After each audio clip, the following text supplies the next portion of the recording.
So maraming salamat nak, at ito na. So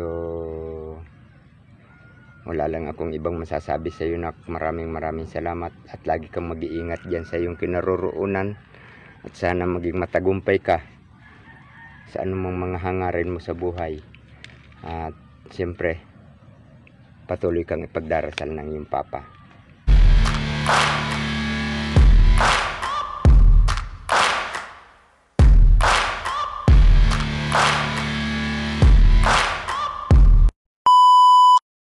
Good afternoon mga kabisay.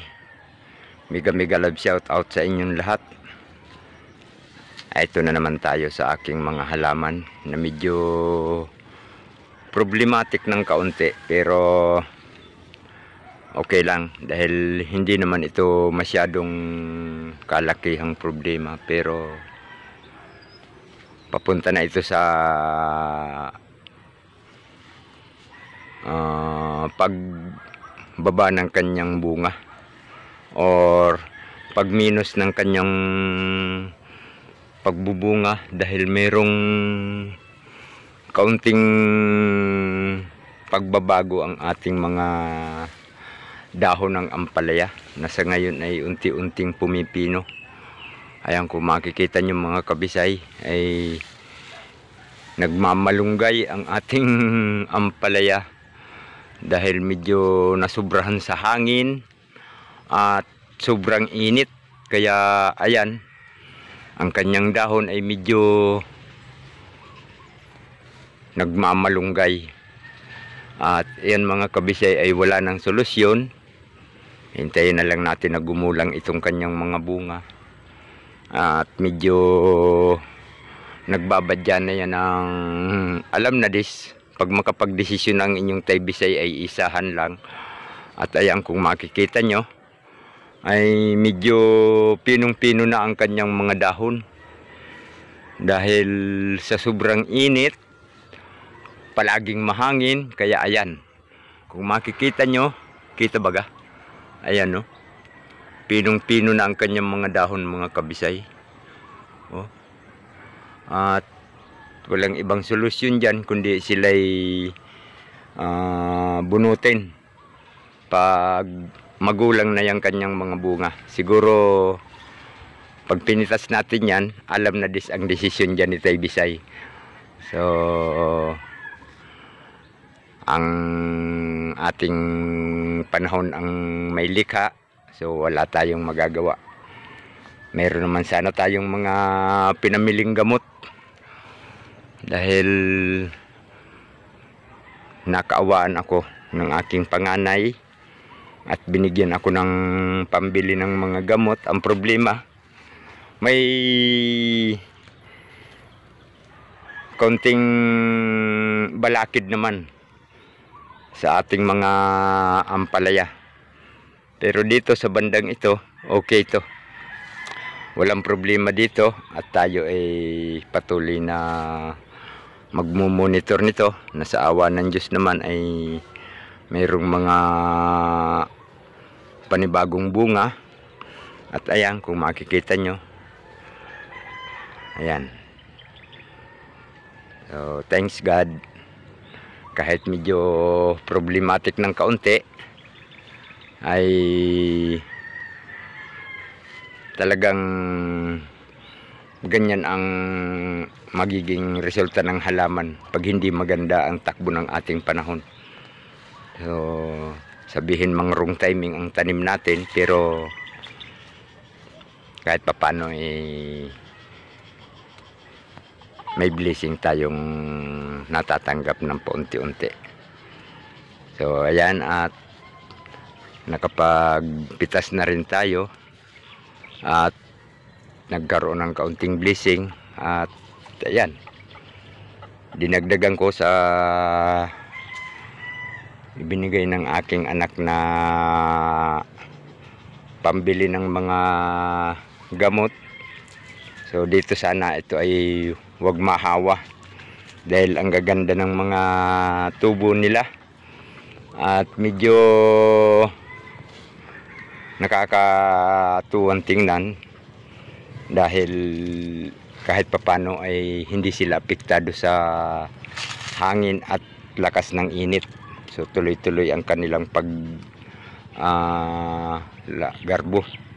Ayan, at hangin na naman. Ito ang masakit mga kabisay. At medyo napapalaban ang ating mga halaman sa hindi magandang takbo ng ating panahon. Alright, ayan. At dito, mayroon na rin mga nagpapakitang bunga na sa awa ng Diyos ay mayroon na rin mga nakaabang na mapipitas. At sana ay hindi na tayo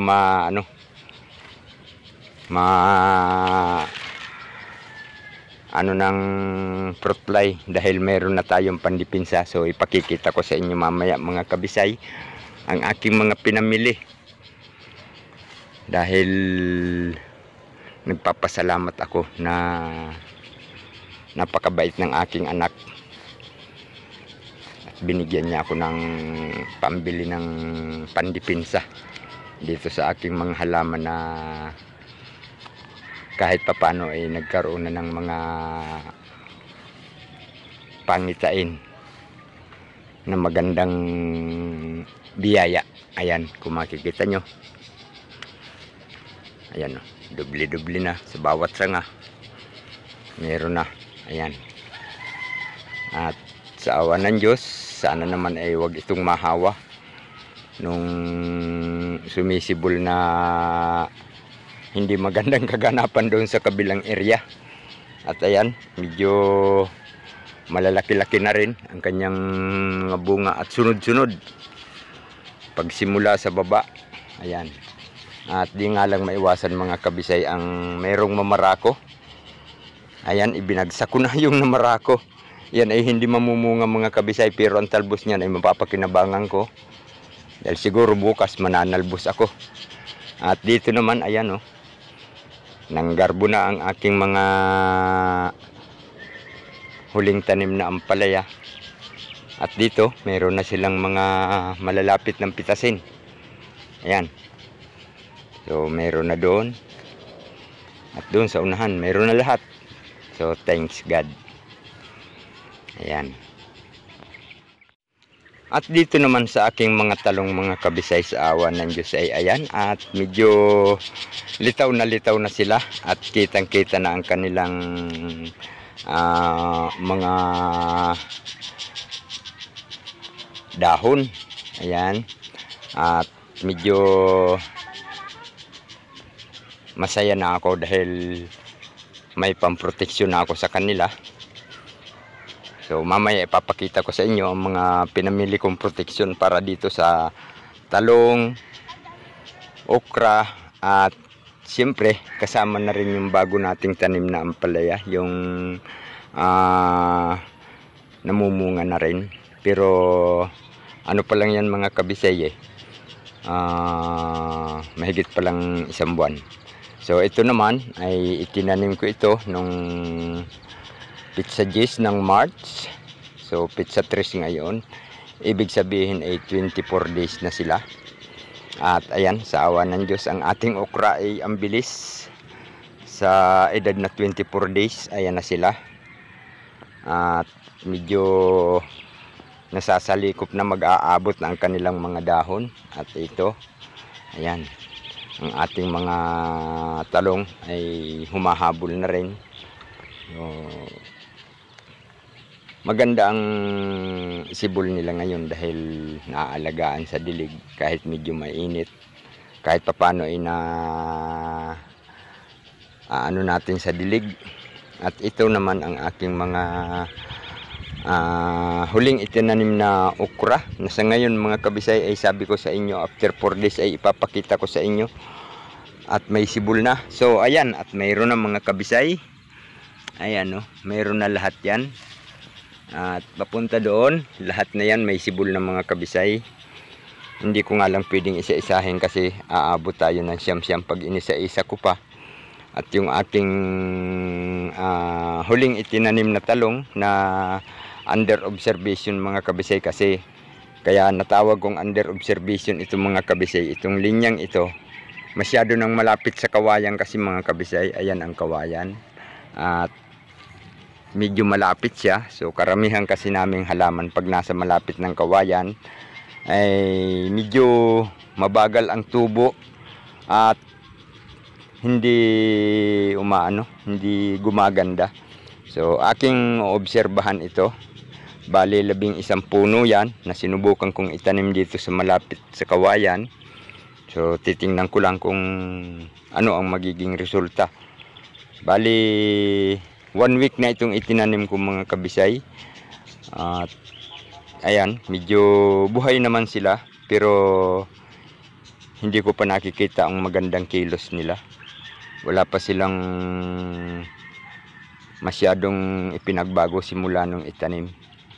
Alright mga kabisay, ating buksan ngayon yung aking pinamili at naandoon na lahat. So medyo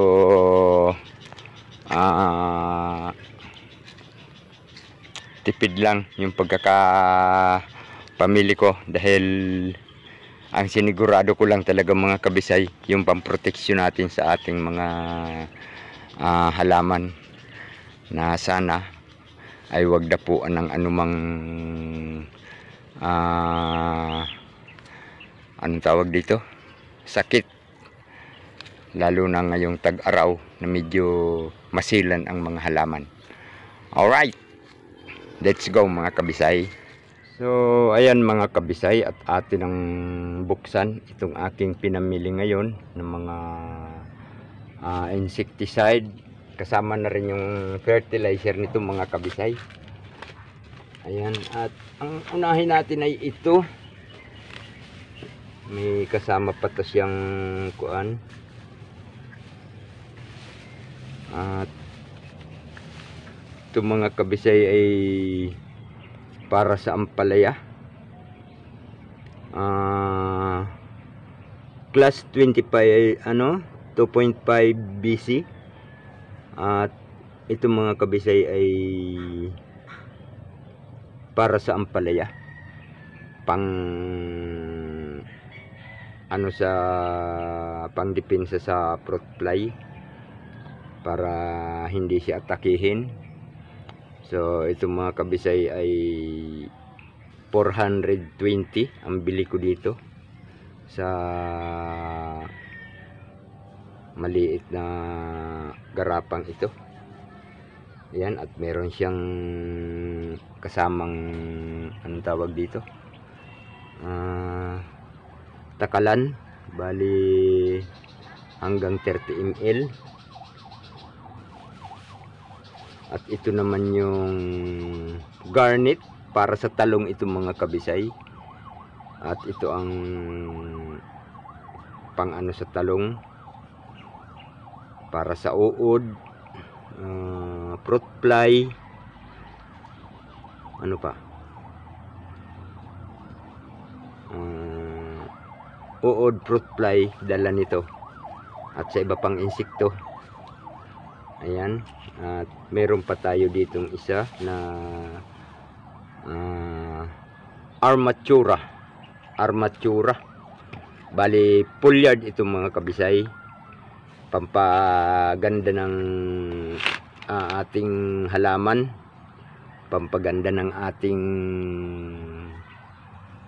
talong, para sa talong ito. At kasama na rin ang ampalaya nito mga kabisay. Ayan, at mayroon pa tayo ditong pulyard na para sa pampaano ng bunga. Ito mga kabisay ay 380. Ayan, at lahat ng mga nito ay high grade water soluble foliar fertilizer for vegetable growth. Ayan, at nakapag-produce tayo mga kabisay ng ating mga kuan, at nakabili rin ako ng sinamahan ko na ng abono. Ayan, unique. At ito naman ay ito pala ang unique 16. Ito ay Nitrabor, at ito naman ay Winner. Alright, ayan nak, salamat nga pala sa aking panganay sa ibinigay niyang pambili ng gamot para sa aking mga halaman. So maraming salamat nak, at ito na. So wala lang akong ibang masasabi sa iyo nak. Maraming salamat, at lagi kang mag-iingat diyan sa iyong kinaroroonan, at sana maging matagumpay ka sa anumang mga hangarin mo sa buhay. At siyempre patuloy kang ipagdarasal ng iyong papa. At salamat ng marami sa inyong mga kabisay, sa inyong mga suporta dyan. At ito, nagpapasalamat ako sa aking anak, dahil kahit papano ay hindi niya ako tiniis, at binigyan niya ako ng aking mga pangangailangan. So maraming salamat nak, at ingat ka lagi dyan sa Taiwan, ha. Naandyan nga pala si Jocelyn Rapanan, kumari ko yun nak. So naandyan din sa Taiwan, at mayroon pa tayong ibang mga kaibigan na naandyan sa Taiwan. So ingat kayo palagi dyan. So maraming salamat sa inyong lahat. At yun na nga mga kabisay, thanks God. At ako'y nagpapasalamat ng marami sa aking panganay, na hindi niya talaga ako pinabayaan, na kahit papano ay sinusuportahan niya pa rin ang aking mga kaganapan sa buhay. So maraming salamat sa iyo nak, at palagi kang mag-iingat dyan sa iyong kinaroroonan, at sana hangad ko na maging matagumpay ka sa layunin mo sa buhay, lalong-lalo na sa magiging kinabukasan, na alam kong yun din ang dahilan kung bakit pumunta ka dyan sa ibang bansa. So maraming salamat nak, at pagbubutihin ko rin ang aking mga ginagawa dito, at salamat sa iyong pagsuporta sa aking mga kaganapan dito, na kahit nag-iisa ay talagang halos gusto ko mapabuti ang lahat. So thank you so much sa inyong lahat mga kabisay, at salamat sa inyong mga suporta. Salamat sa inyong mga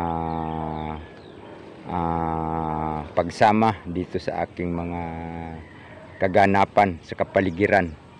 At siyempre, lalong-lalo na dito sa aking mga halaman na ina-update ko sa inyo. At salamat sa inyong mga papuri. Alright, thank you so much mga kabisay, na nakarating na naman kayo sa dulo ng aking video. At sana naman ay nasa mabuti kayong kalagayan, at palaging pinapatnubayan ng ating Poong May Kapal sa anumang kaganapan sa buhay. So thank you so much, and God bless us. Bye bye.